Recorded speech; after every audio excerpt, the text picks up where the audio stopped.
What's up, KG? So, pang 30 days na ng ating codex at welcome back sa inyong lahat. So, dito titingnan ulit natin ang ating mga task, ang ating mga bounty board task, kung ano ang ating mga dapat gawin ngayong araw na ito. Titingnan natin kung magastos ba ngayong araw na to or tama lang ba or makakalibre ba tayo. At sisilipin din natin kung tayo ay merong master quest sa ating bounty board. So, check na natin ang ating bounty board. Punta tayo sa ating bounty board. Parang daming beses ko inulit yung bounty board, no? Yan. So, dito sa ating unang task is win 2 arcade battles. So, tapos na tayo dyan. Naglaro na tayo nyan kanina. Sunod ay buy any Axie. Ating favorite task. Open a premium pouch na hindi makachamba ng mga special Axie. Feed 10 regular Coco Choco to any Axie. Win a total of 2 battles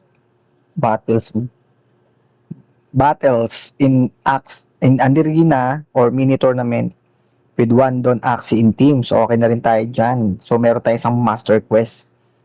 So, nire-roll natin yan kasi parang Homeland ata yung nauna. Hindi naman tayo makapaglaro ng Homeland dahil sa PC lang siya dapat pwedeng laruin. Tapos buy 15 Coco Choco at saka buy 1 consumable. So, meron tayong ilang buy to? Dalawa. So, dito muna tayo sa buy any Axie. Bili tayo ng Axie. So, ang ating unang gastos for today ay ito na lang ang bilhin natin. Yung plant na naka winghorn. Naka feather. Tama ba? Ano ba yung back nun? Tri-feather. Ayun. So, bilhin na natin yan. So, magkano yan? 0.64 dollars. Yan. So, 39 pesos ang ating Axie. Ang sunod natin bibilhin ay buy 15 Coco Choco. So, tingin muna tayo sa mga sellers. Ito kasi ang problema guys pag nag-buy ka diretso, yung unang nagbebenta yung bibilan mo. Kaso kung 15 at 30 lang available sa kanya, mabibitin ka. So hindi kasi siya nag-overlap na yung dalawa kukunin niya doon sa 10, hindi ganun yung nangyayari. So mag-uulit lang tayo ng transaction. So ip-50 na kagad natin doon sa may pinakamaraming seller. So 0.28 naman yun. So 17 pesos. So, most probably, nasa less than $1 yung nagastos natin ngayong araw. Tingnan pa natin. Open na premium pouch muna tayo. So, open tayo ng premium pouch. Yan natin, ating premium pouch.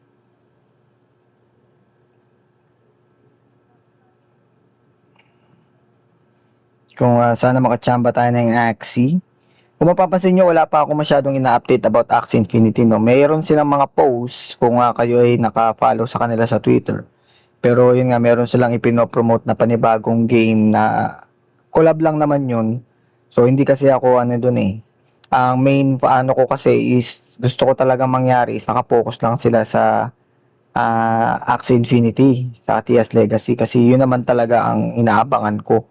So, hindi ko na para i-share yun. Pero kung interesado kayo, pwede kayong pumunta doon sa kanilang Twitter account para makita yung mga bago nilang mga updates. Pero kung di na rin naman tungkol sa Atias Legacy, so doon lang muna tayo, focus lang muna tayo sa Atias Legacy kasi dyan ako talaga nakatutok.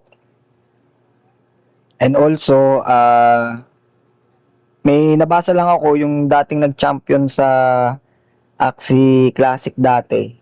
Kalimutan ko yung pangalan. Hindi ko na rin din kinontent. Pero ewan ko kung totoo yun. Pero sabi nila sa June daw magkakaroon ulit ng another playtest. At yung playtest daw na yun ay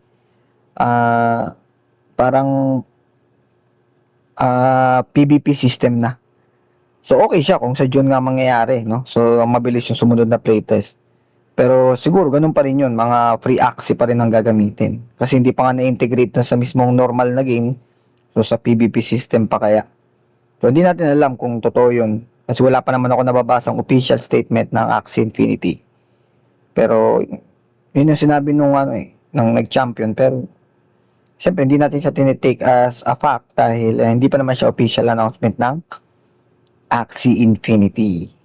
As of this recording ha, baka mamaya pag napanood nyo to, may announcement na. As of this recording, May 5. Yan. So, check na natin, i-verify na natin, refresh muna natin, baka hindi pa na ng system. So, win to arcade battle tayo. Okay na? Buy any Axie. Open a premium pouch. Feed 10 pa pala. Feed 10. Kalimutan natin yung feed 10. Sa sarili nating Axie. Lagi na lang tayong nun. Hindi yan. Kay Princess tayo. Ihabol natin na level ang ating feed test. Feed 10.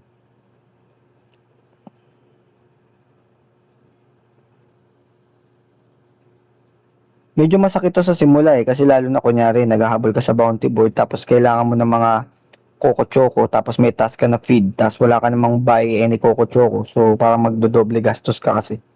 Ganyan yung nangyari sa akin na simula kaya pero ngayon dahil nga nakapondo na ako ng mga Coco Choco tsaka hindi na siya wala kang task dito na gagawa ka ng Coco Choco no, yun din ang inaantay ko magkaroon ng mga ganong task para may turo din sa inyo kung paano siya ginagawa.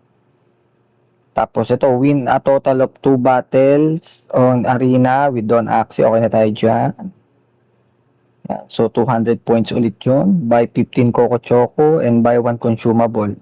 So, na yun, na override na yun ng buy 15 na Coco Choco natin.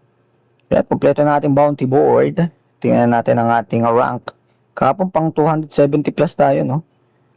Ngayon kaya, balik na tayo ng 1,000. So, 580 na ulit. So, bumaba tayo. Grabe naman. So, pang 14% tayo ng mga players. At bukas, magkakaroon tayo ng rewards na 5 BAXS. So, ang level natin is level 11. So, naka-advance na tayo ng isa. So, nakapondo na tayo ng isang araw. Kasi pang day 30 natin ngayon. So, dapat is level 10 pa lang tayo ngayon kasi yung unang book is level 20 lang. So, advance na tayo ng isang araw. So, okay to. At least, may possibility na matapos natin yung 55 level sa loob ng, yung 55, yung 60 level sa loob ng 55 days. Kasi may 5 days na, lapse. May 5 days na, So, check na natin to. Kunin na natin. May rewards na rin pala tayo na si Gogo Snail. Meron tayong bagong accessory na si Gogo Snail at meron tayong panibagong book. Sana naman maintindihan na natin ang kwento ngayon. Pero nagko-content nito, no? Content nyo kaya to, yung mga book na to, hindi nyo maintindihan ng sobrang lalim ng English Tamang English lang. Ayan, so i-claim na rin natin ang ating 0.4 BAXS. So tingnan na natin ang Sentinel Path Golem na kwento. So i-play natin. When the Chimera threat reached open war, Sapodai artisans made a deliberate choice to reshape Spirit Clay for defense, not conquest. Sana may nito, no? Yung parang, yung isang buong kwento, no? Pwedeng pampatulog ng bata to. Nantok agad ako. Ang unang rinig ko pa lang ng boses Bata pa ako, guys Kaya pwedeng pampatulog sa akin to. Clay was reinforced with stone and dense mineral veins. Spirit fragments were chosen carefully for endurance and stability, never for rage or hunger. Wala. Play mo. These creations became sentinel pot golems, guardians built to stand, shield, and hold ground where flesh could not. They were not made to replace Axies in battle, but to fight beside them, forming living bulwarks that allowed Axie warriors to advance and retreat without being overwhelmed. So ibig sabihin mga pala sila, yung mga Sentinel Golem pala is parang mga sidekick pala ng mga Axie, no? Ayos, no? So, pwede pala magkaroon ng pet system na ang mga pet na Axie magkakaroon din ng mga pet na golems. Ganun ba yun? Sentinel pot golems absorbed chimera strikes that would have shattered Axie bodies, carried wounded Axies from the battlefield, and advanced steadily through corruption and fire, without hatred or fear. Their simple faces showed no fury, only purpose. Okay. So, yun nga. So, yun nga yung parang kwento niya, no? Meron siya parang mga, yung Chimera, yun yung mga pangalan ng mga kalaban. Tapos yung mga golem, yung mga kakampi ng mga Axie. Sapode commanders coordinated through Sapode. hat golems, translating Lunasia's warnings across the battlefield, while wind bells rang whenever spirit clay beneath the ground became unstable. In this way, Sapode guided the flow of battle without commanding it. Next na natin. Wala ko Spirit naintindihan. clay was not turned into a weapon. It was shaped into resistance, so Axies could continue the fight, and Lunasia could endure. Ayan, so parang may war nga na nangyayari, no? So ito yung pinakang mga kwento ng Lunasia. So siguro ito yung magiging part ng kwento ng Atias Legacy. So hindi natin masabi. Grabe naman to, bago matapos kailangan mo munang bumili ng bounty board ng codex bago mo malaman yung buong kwento, no? Tsaka dapat tatapusin mo pa. Teka, nakakuha ba tayo ng clay? Wala pa pala tayong clay, hindi pa tayo pwede mag-roll. Pero nakakuha tayo ng reward sa point 4. So bukas ay isa pang reward sa point 4 at yung isa pa nating rewards na para sa para sa daily bounty, para sa premier bounty board. So meron tayong 5 BXS bukas. At syempre yung ating egg, nasa na ating egg? Check natin yung ating egg. So may 2 days na lang. Ba't egg? Ba't dito ba?